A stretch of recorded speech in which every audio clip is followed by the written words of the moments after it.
इस कार्यक्रम में प्रोफेसर स्टीवन हॉकिंग की कमेंट्री और राय के जरिए ब्रह्मांड के निर्माण का लेखा-जोखा लिया गया है।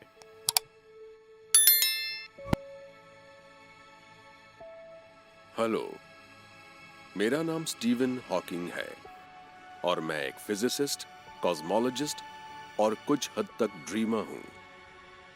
मैं चल फिर नहीं सकता और मैं एक कंप्यूटर के जरिए बोलता हूं, लेकिन मैं मन से आजाद हूं। मैं ब्रह्मांड के सबसे बड़े सवालों का जायजा लेने के लिए आजाद हूं और उनमें सबसे बड़ा सवाल भी है कि क्या कोई ईश्वर है जिसने ब्रह्मांड यानी तारों और ग्रहों से लेकर आपकी और हमारी भी रचना की और जो सबको नियंत्रित भी करता है।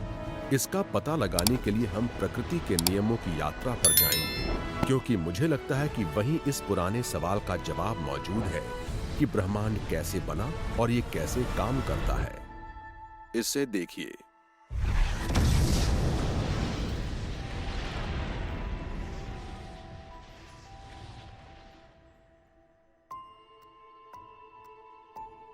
मैंने हाल में एक पुस्तक प्रकाशित की है जिसमें सवाल है कि क्या ईश्वर ने ब्रह्मांड की रचना की है। इस पर थोड़ा विवाद भी हुआ। लोग नाराज हो गए कि धर्म के मामले में किसी वैज्ञानिक को टांग नहीं अड़ानी चाहिए।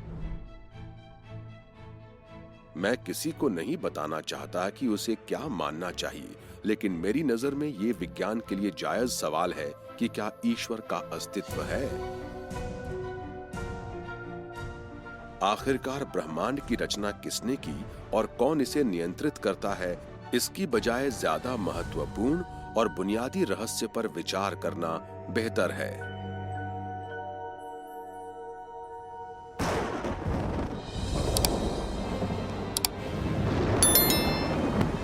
पुराने जमाने में इसका जवाब लगभग एक ही होता था।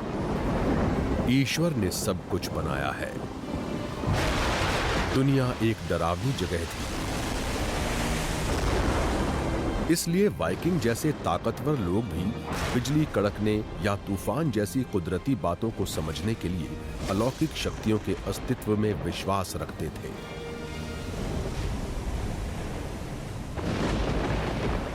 वाइकिंग लोगों के कई अलग-अलग देवता थे।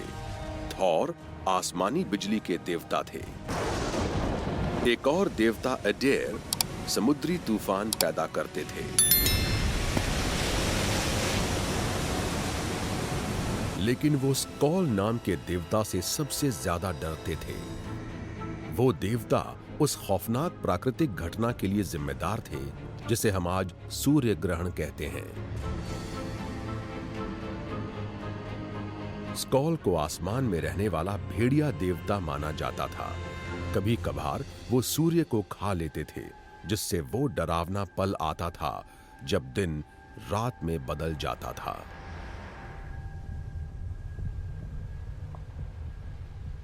कल्पना कीजिए कि वैज्ञानिक कारण नहीं जानने की वजह से सूर्य को गायब होते हुए देखकर लोगों को कितनी परेशानी होती होगी।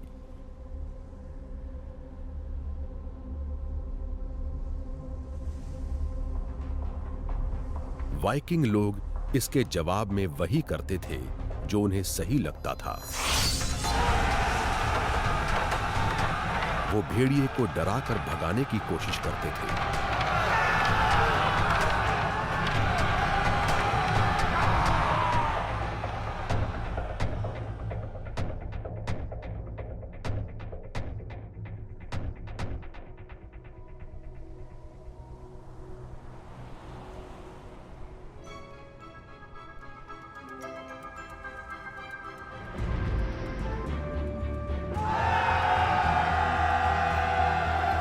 वाइकिंग लोगों की मान्यता थी कि उनके चीखने चिल्लाने से सूर्य लौट आता था।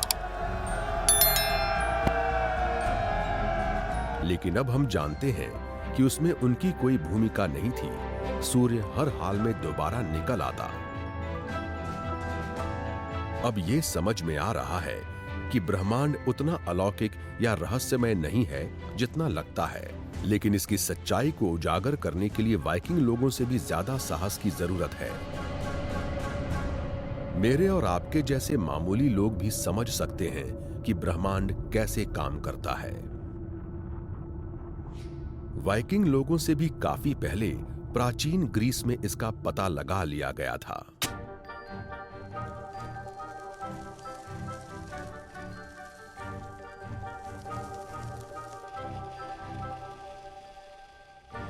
ईसा पूर्व 300 में एरिस्टार्कस नाम के एक दार्शनिक को भी ग्रहणों में गहरी दिलचस्पी थी, खासकर चंद्र ग्रहणों में। उनमें यह सवाल करने का साहस था कि क्या वो सचमुच देवताओं के कृत्य थे। एरिस्टार्कस सचमुच वैज्ञानिक पहल करने वाले व्यक्ति थे। उन्होंने आसमान का सावधानी से अध्ययन किया और एक बहुत बड़े नतीजे पर पहुंचे।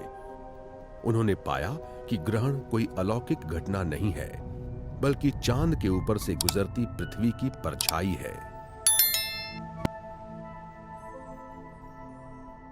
इस खोज ने उन्हें पुरानी मान्यताओं से मुक्त कर दिया और वो आसमान में चल रही गतिविधियों को समझने और सूर्य, पृथ्वी और चांद के बीच असली संबंधों को दिखलाने वाले नक्शे बनाने में कामयाब रहे। वहां से वो और भी कमाल के नतीजों पर पहुंचे। उन्होंने ये अनुमान लगाया कि पृथ्वी ब्रह्मांड का केंद्र नहीं थी, जैसा कि तब हर कोई मानता था, बल्कि पृथ्वी खुद सूर्य की परिक्रमा करती है। असल में तो इस व्यवस्था को समझने से सभी ग्रहणों का कारण समझ में आ जाता है। जब चांद की परछाई पृथ्वी पर पड़ती है तो सूर्य ग्रहण होता है, और जब चांद पर पृथ्वी की परछाई पड़ती है तो चंद्र ग्रहण होता है। लेकिन एरिस्टार्कस इसे और आगे ले गए। उन्होंने कहा कि तारे आसमान की सतह पर पड़ी दरारें नहीं हैं, जैसा कि उनके समकालीन मानते थे। उन्होंने कहा कि तारे असल में हमारे सूर्य जैसे ही दूसरे सूर्य हैं, बस वो काफी दूर हैं। ये कितना विलक्षण बोध रहा होगा। ब्रह्मांड सिद्धांतों या नियमों से चलने वाली एक मशीन है और मानव मस्तिष्क इन नियमों को समझ सकता है।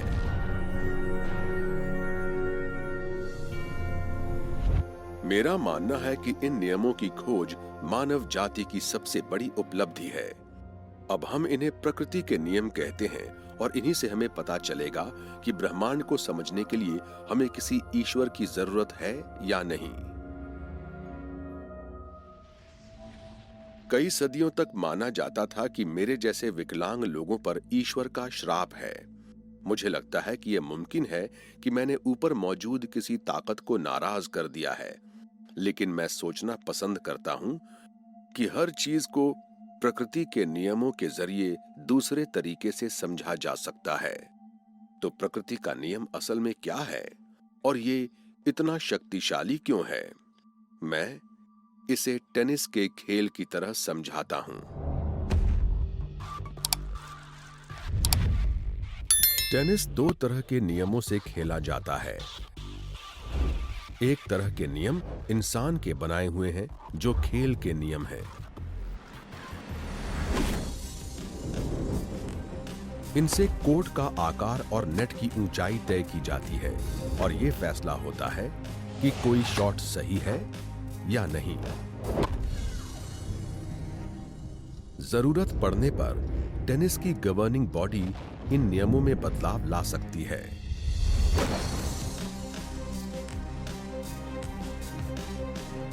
लेकिन इस खेल पर लागू होने वाले दूसरे नियम बिल्कुल निश्चित हैं, जिन्हें बदला नहीं जा सकता। उनसे तय होता है कि बॉल को मारने पर उस पर क्या असर होगा। रैकेट से बॉल को मारने की ताकत और कोण से तय होता है कि आगे क्या होगा। प्रकृति के नियमों से पता चलता है कि अतीत, वर्तमान और भविष्य में सब कुछ वास्तव में कैसे होता है। टेनिस में बॉल हमेशा पहले से अनुमानित जगह पर ही जाती है।